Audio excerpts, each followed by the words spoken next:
शिवराज को इनाम, वसुंधरा को दी गई सजा। बीजेपी की लिस्ट में शिवराज का आया नाम। वसुंधरा को ना तो राज्यसभा और ना लोकसभा का टिकट। बीजेपी ने लोकसभा चुनाव के लिए 195 उम्मीदवारों के नामों का ऐलान कर दिया है और लिस्ट जारी होने के साथ ही तमाम सवाल भी खड़े हो गए हैं। मध्य प्रदेश, राजस्थान, छत्तीसगढ़ के पूर्व मुख्यमंत्रियों के राजनीतिक भविष्य को लेकर उठ रहे हैं। दरअसल हाल ही में 3 राज्यों में विधानसभा चुनाव हुए थे, मध्य प्रदेश, राजस्थान और छत्तीसगढ़। 2018 के विधानसभा चुनाव में तीनों ही राज्यों में बीजेपी को हार मिली थी।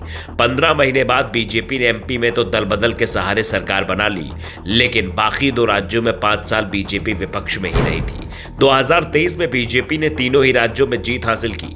2019 का चुनाव बीजेपी ने शिवराज, वसुंधरा राजे सिंधिया और रमन सिंह के नाम पर लड़ा था, लेकिन 2023 में तीनों ही नेताओं को बैक सीट पर पहुंचा दिया। सरकार बनने पर इनमें से किसी को अपने राज्य की कमान नहीं सौंपी गई।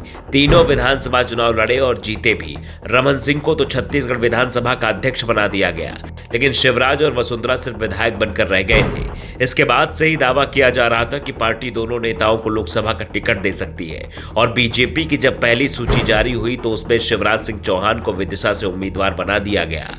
शिवराज विदिशा से पहले भी सांसद रह चुके हैं। पार्टी उन्हें भोपाल या छिंदवाड़ा में से किसी एक सीट से चुनाव लड़ाना चाहती थी। तो दूसरी ओर शिवराज पहले जरूर दिल्ली नहीं जाने की बात कर रहे थे, लेकिन बाद में जब लोकसभा टिकट को लेकर उनकी राय पूछी गई तो शिवराज ने विदिशा सीट को अपनी पसंद बताया और पार्टी ने शिवराज की पसंद को स्वीकार किया और उन्हें विदिशा से उम्मीदवार बना दिया। शिवराज के लिए विदिशा सीट से चुनाव जीतना ज्यादा मुश्किल भी नहीं माना जा रहा है। शिवराज का विधानसभा क्षेत्र बुधनी भी विदिशा के अंतर्गत ही आता है।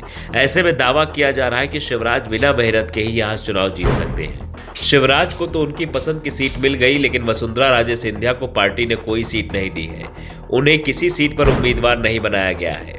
वसुंधरा भी लोकसभा चुनाव लड़ने की तैयारी कर रही थी, लेकिन वसुंधरा राजे सिंधिया और शाह की पुरानी अदावत के चलते पार्टी ने उन्हें पूरी तरह से किनारे कर दिया है। दावा किया जा रहा है कि लोकसभा टिकट के सहारे शिवराज एक बार फिर से पार्टी की मुख्य धारा में आ गए हैं। लोकसभा चुनाव के बाद बीजेपी की सरकार बनती है तो उसमें शिवराज को जगह दी जा सकती है और महत्वपूर्ण मंत्रालय भी सौंपा जा सकता है, लेकिन वसुंधरा राजे सिंधिया को टिकट ही नहीं दिया गया। ऐसे में उन्हें केंद्र सरकार में जगह भी नहीं मिल पाएगी।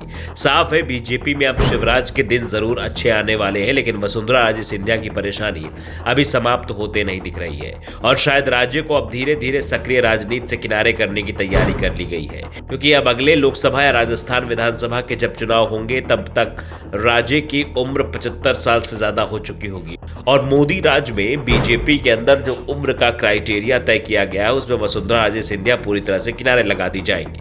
वैसे कुछ नेताओं को उम्र के क्राइटेरिया से छूट भी मिली हुई है, लेकिन राज्य को यह छूट नहीं मिलेगी।